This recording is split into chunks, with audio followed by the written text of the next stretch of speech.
하나님께서 오늘도 사모하는 영혼을 만족케 하시며 주린 영혼에게 좋은 것으로 채워주실 줄로 믿습니다. 많은 사람들이 기도를 신앙생활의 일부로 생각합니다. 그래서 기도는 하면 좋지만 뭐 바쁠 때는 안 해도 되는 걸로 그렇게 생각하는 경향이 있습니다. 그러나 그렇지 않습니다. 기도는 하나님께서 우리에게 은혜 베푸시는 중요한 방편 중에 하나입니다. 기도는 우리에게 마치 무엇과 같은가? 첫째로 기도는 생명입니다. 다시 말하면 기도하면 살고 기도 안 하면 죽는다는 것입니다. 이제 봄이고 곧 여름이 될 터인데 무더운 여름철에 사람이 땡볕에 걸어간다고 생각해 봅시다. 아침이나 저녁 같으면 그래도 그림자가 있지만 정오에는 머리 바로 위에 태양이 내리쬐기 때문에 그림자도 없고 그래서 그 땡볕을 걸어간다는 것은 참 공고한 일입니다. 더욱이 나무 없는 아스팔트 위를 맨발로 걸어간다면 아마 5분도 걸어가기 힘들 것입니다. 그럴 때에 정말 큰 나무가 있고 또 그늘이 있고 또 졸졸 흐르는 개천이나 계곡이 있는 그런 숲속에 들어가서 계곡에 발을 담그면 얼마나 시원하겠습니까? 우리가 이 광야와 같은 세상을 살아갈 때에 땡볕과 같은 그와 같은 일들이 있습니다. 광야 세상을 살아가면서 미움이나 다툼이나 증오나 이런 분노 이런 것에서 우리를 보호해 주는 것이 바로 기도라는 거죠. 기도가 있으면 살고 기도가 없으면 죽습니다. 순간순간 찾아오는 분노와 절망과 증오심에 우리의 몸과 마음이 상하지 않도록 지켜줍니다. 한나는 격동의 자리에 머무르지 않고 일어나서 기도의 자리로 갔습니다. 눈물과 한숨과 분노로 소멸될 수도 있었던 사람이 기도 응답받고 은혜받고 하나님께 감사하고 찬양하는 사람이 되었습니다. 기도는 생명과 같습니다. 기도하면 살아납니다. 그리고 기도하는 것 자체가 그 사람이 살아있는 것입니다. 아무리 힘들고 어려워도 기도하고 있으면 그 사람은 살아있는 거죠. 정말 어렵고 힘든 그런 가운데서도 기도하고 있고 하나님과 연합이 되어 있고 주님과 교제가 되고 있다면 살아있네 살아있어 이렇게 할 수가 있는 것입니다. 땡볕과 같은 광야 세상을 걸어가고 있습니까?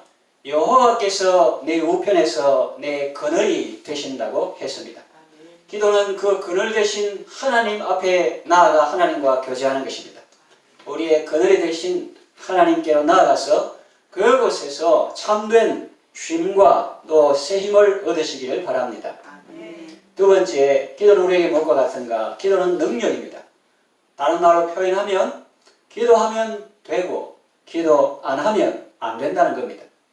기도는 우리가 하나님의 은혜를 받는 방편입니다.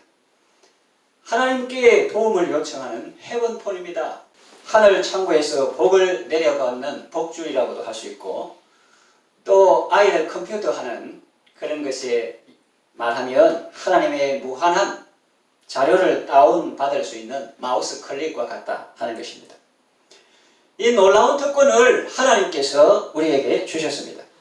우리는 이 엄청난 특권이 있음을 모르거나 무시할 때가 많습니다. 그것은 정말로 안타까운 일이죠. 이 특권이 있음을 알았더라면 감사와 기쁨으로 이 특권을 사용했을 것입니다. 배경훈 지금 박사님인데 배경훈 청년이 최초의 독일 국비 유학생으로 시험체가 한 사람 뽑는 거기 합격해가지고 나라 돈으로 독일 가서 공부하는 그런 경우가 있었는데 그래서 1등 해가 나라 돈으로 가는 건 좋은데 나라에서 학비해 주는 거 생활비 주는 것만 해도 고마운데 하면서 그때는 독일 가는 시간이 길었습니다. 우리나라 경유도 안 하고 비행기 속에서 쫄쫄 굶었습니다. 그 돈 아낀다고. 그런데 어떤 사람이 먹다 남은 거 먹을래? 해가지고 먹고 배탈 나고 홍콩에서 고생하기도 하고 나중에 보니까 그 항공료 속에 비행기값 속에 기내식 그 식비가 다 포함되어 있다는 거예요. 아이고 원통해라 하면서 모르면 가난하면 이런 어려움을 사서 고생이다 뭐 그런 말을 한 적이 있는데 박정희 정부 때 독일에 차관 받는데 공헌하고 또 근대화 새마을운동에 쓰임받은 그런 사람이죠. 지금 말하는 것은 항공료를 지원했음에도 불구하고 기내식 돈 내야 되는가 싶어가지고 안 먹었죠. 쫄고 남보다 남은 거 먹을래? 하니까 좋다고 감사하다고 먹었는데 배탈 나고. 그런 경우가 우리가 신앙생활 할 때에도 있다는 것입니다.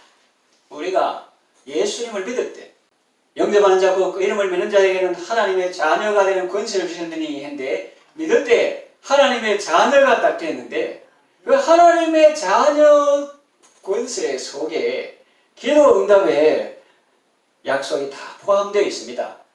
그런데 그것도 본인이 구하지 않으면 누릴 수 없습니다. 예수님께서 구하라 그래야만 너희에게 주실 것이요 그랬습니다. 또 내 이름으로 무엇이든지 내게 구하면 내가 시행하리라. 영어로 You may ask me for anything in my name and I will do it. 이런 큰 말을 한 사람이 누가 있는 거죠? 그 대가를 예수님이 이미 다 지불한 겁니다. 사도 요한은 이렇게 말합니다. 그를 향하여 우리의 가진 바 담대한 것이 이것이니 하나님에 대해서 우리가 담대함이 있다는 거예요. 뭐냐? 곧 그의 뜻대로 무엇을 구하면 들으십니다. 그 성경을 잘 읽어야 돼요. 그 한 단어 한 단어에 손을 짚어가면서 읽을 필요가 있습니다. 뭐든지 도깨비 방망이든지 뚫리면 다 나온다 이런 게 아니잖아요. 그의 뜻대로 무엇을 구하면 들으십니다. 우리의 구하는 것을 들으시는 것을 안즉 이 느낀다는 거예요. 우리의 구하는 것을 들으시는 것을 안즉 우리가 구한 그것을 받은 줄을 또한 아느니라. 이스라엘이 출애굽에서 광야 생활할 때 아말렉을 어떻게 물리쳤습니까? 미사일, 박격포 그 당시 없었지만 예를 들면 그런 무기로 물리쳤습니까? 아닙니다. 기도로 물리쳤습니다. 기도에 손이 올라갈 때 이스라엘이 이겼습니다.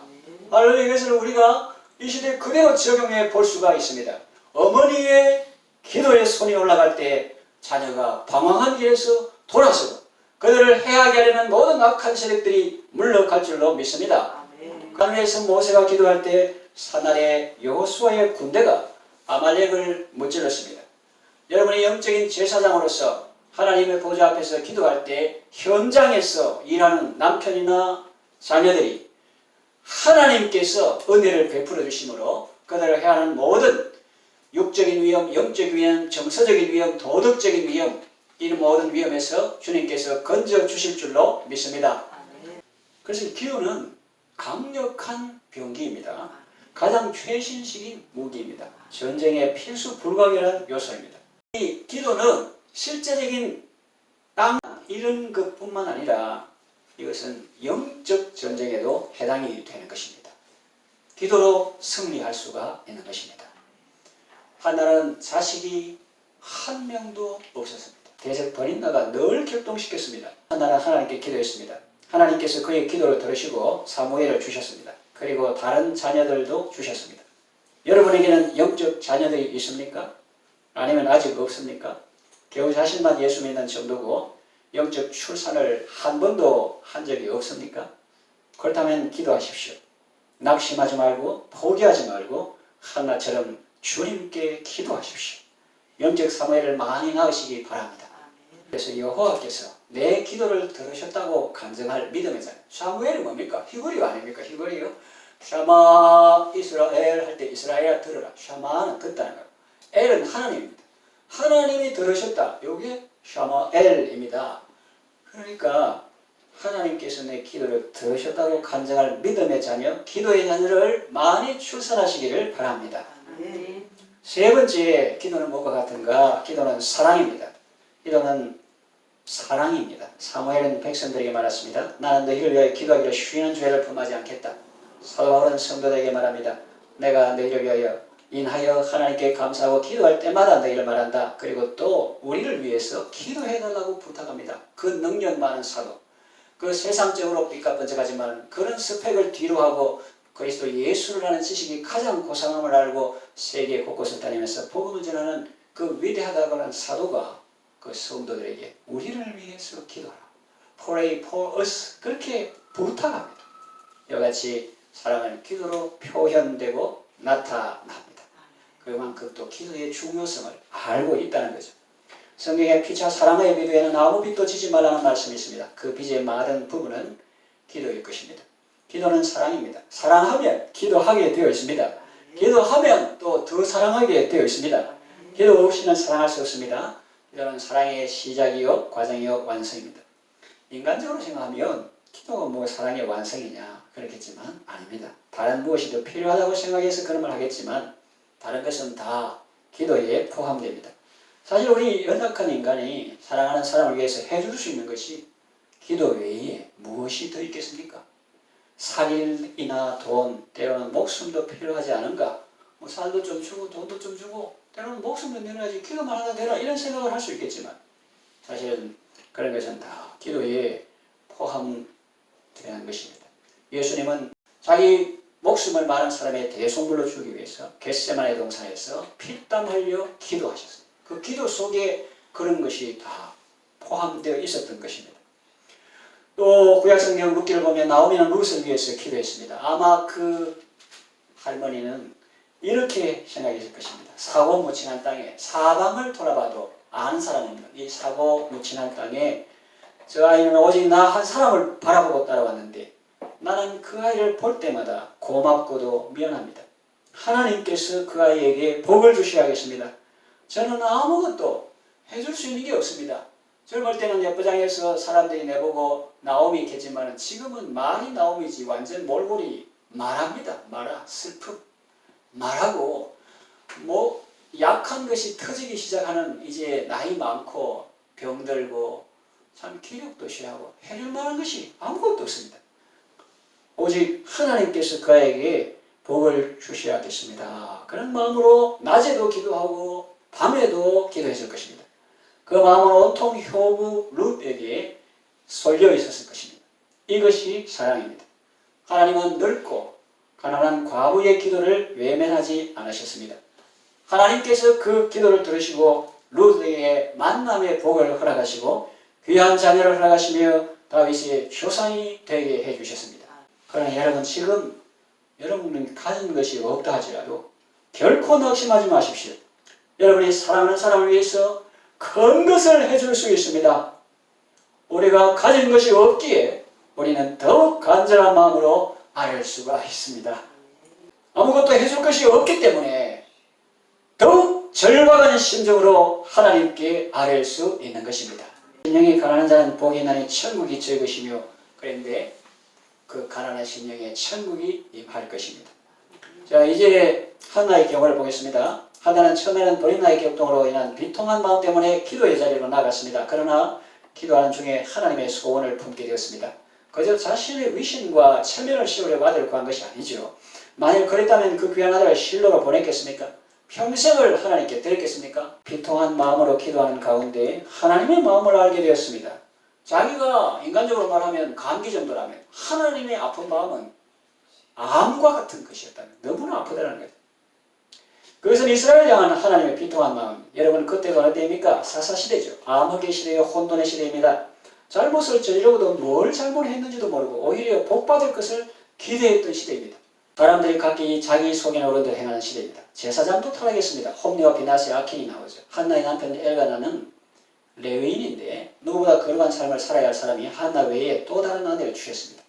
한나는 자기의 아픔도 컸지만 기도할 때 그보다 더 큰 하나님의 아픈 마음을 느꼈을 것입니다.